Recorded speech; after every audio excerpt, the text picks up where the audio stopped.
Hello ළමයි කොහොමද ඉතින් ඔයාලට?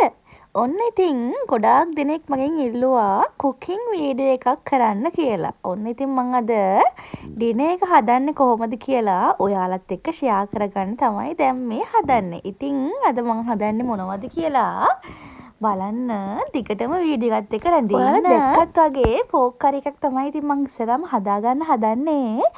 මිරිස් ටිකයි තුන පහ ටිකයි ටිකක් ඩාර්ක් කලර් එකක් නිකන් අපි ඉස්සෙල්ලාම පෑන් එකට දාලා රත් කරගන්න ඕනේ. ඉතින් ඔයාලත් පෝක් කරි එක හදන්න මේ විදිහට බලන්නකෝ. හදන්න නැත්නම් මේ විදිහට හදලා බලන්න හරිම රසයි.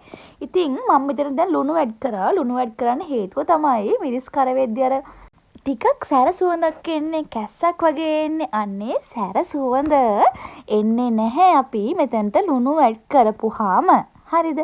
ඊට පස්සේ අපි ගම්බිරිස් කුඩු බැදපු තුන පහ කහ වගේ දේවල් ඇඩ් කරලා හොඳට මැරිනේට් වෙන්න තියන්න ඕනි.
ඔන්න ඉතින් අපේ පෝක් එක දැන් මැරිනේට් වෙන්න දාලා තියෙන්නේ. ඒ අතර මම දැන් පොල් ටිකක් බැද ගන්න තමයි හදන්නේ. අපේ පෝක් කරේකට පොල් ඕනේ.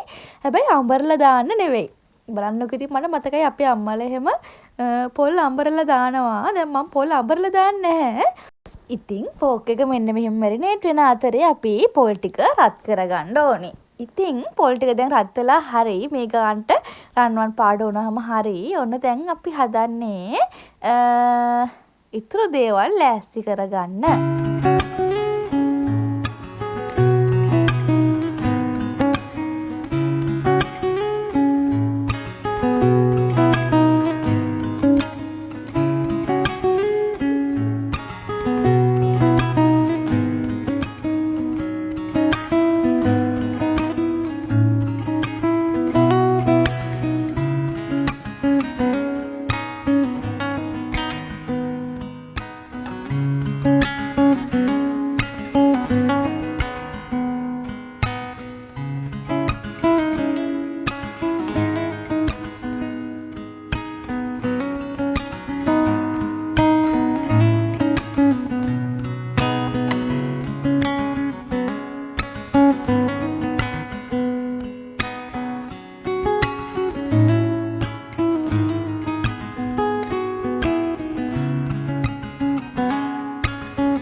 ඔන්න ඉතින් දැන් අපේ පෝක් කරි එක ඉදලා තියෙන්නේ. ඔන්න දැන් මම අර කලින් රන්වන් පාට වෙනකන් බැදගත්තු පොල් ටික දැන් ඇඩ් කරගන්නවා. මං කිව්වනේ මම පොල් ටික හඹරන්නේ නැහැ. මේ ඉදිච්ච පෝක් කරි එකට තමයි ඇඩ් වෙන්නේ. ඒ කියන්නේ බාන්න ලිපෙන් බාන්න ලං වෙලා තමයි පොල් ටික ඇඩ් කරන්නේ.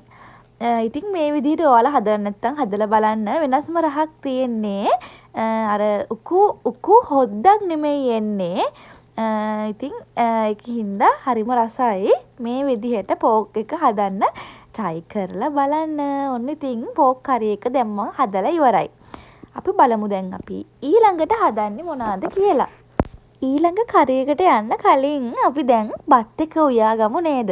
ඉතින් මෙහි තියෙන බත් දැන් අපි ලංකාවේදී කන හාල් වගේ නෙවෙයි ටිකක් කර ඇලෙනවා. ඒ කියන්නේ දැන් අපේ ලංකාවේ හාල් වල බත් ඇට වෙන වෙනම වෙන් වෙනවනේ. මෙහෙම නැහැ.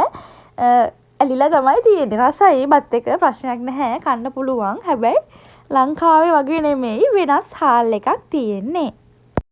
ඔන්න ඉතින් බත් එකත් හරි.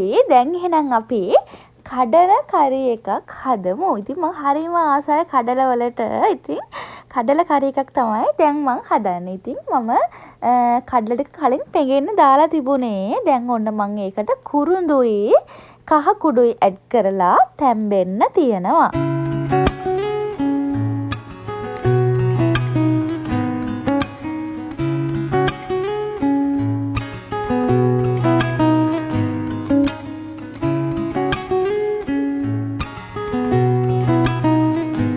ඔන්න ඉතින් මම දැන් කියන්න හදන්නේ කඩල එකේ සීක්‍රට් ඉන්ග්‍රීඩියන්ට් එක.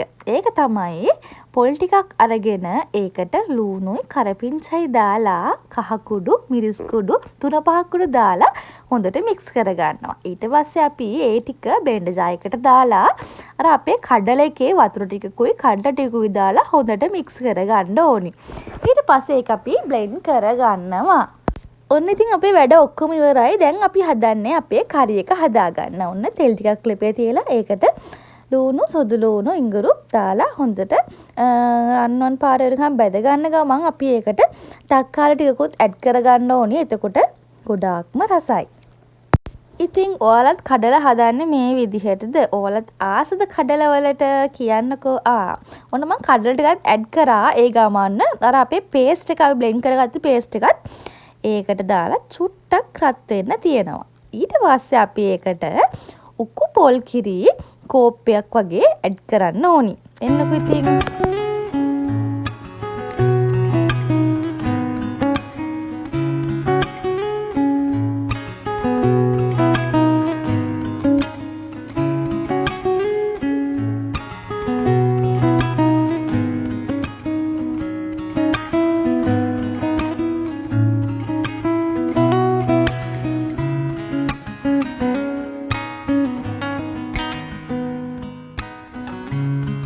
කඩල එකත් ඔන්නෝම හැදෙද්දී ඔන්න ඉතින් මම දැන් හදන්නේ ටිකක් වෙනස් කෑම එකක්. අපේ අයියාගේ ෆේවරිට් දෙයක් තමයි දැන් හදන්නේ. මේ මොනවාද? මේ තියෙන්නේ කරවිල. ඉතින් කරවිල සම්බෝලයක් තමයි මම හදන්න යන්නේ.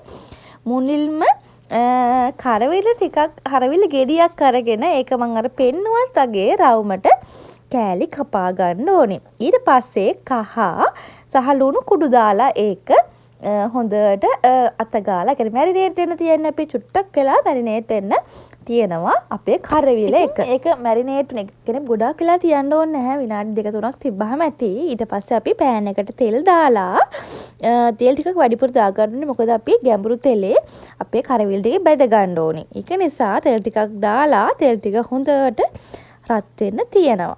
ඊට පස්සේ අපේ මේ කරවිල එක අරගෙන ලස්සනට රවුම් දාලා කරවිල එක හොඳට ලස්සන පාටක් වෙනකම් බැද ගන්න ඕනි. හැබැයි කර කරගන්න නැහැ. මේ කරවිල නැත්තම් තිත්ත නැහැ. මම චුට්ටක් කාලා බැලුවා. මම කරවිල කැමතිම නැති කෑමක්. මම ආසම නැහැ. අයියා කියපු හින්දා මම ඔය හදන්න ගත්තේ. එයා මට කරවිල අඳුර කලින් දවසේ හදා දෙන්න කියලා. මම ආස නැහැ. ඉතින් ඔන්න තෙල් එක රත් ඉකරෙද්දී අපි ඒකට කරවිල ටික බැද ගන්න ඕනේ. ඒ අතර අපේ කඩල එකත් හරිය. ඔන්න කඩල එක ඉදලා තියෙන්නේ.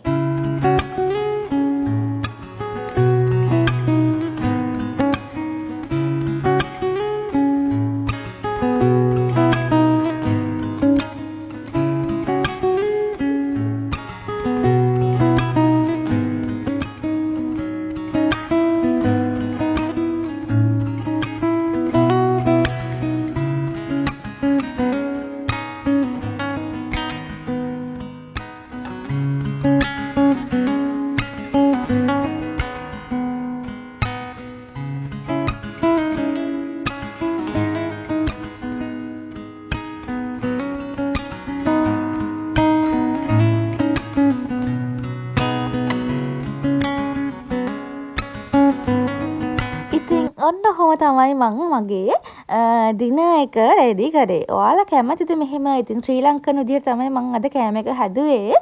ඉතින් ඔයාලත් මේ විදිහට හදලා බලන්න. හරිම රසයි. එහෙනම් මං ගිහින් එන්නම්. සතුටින් පරිස්සමෙන් ඉන්න. ආදරෙයි.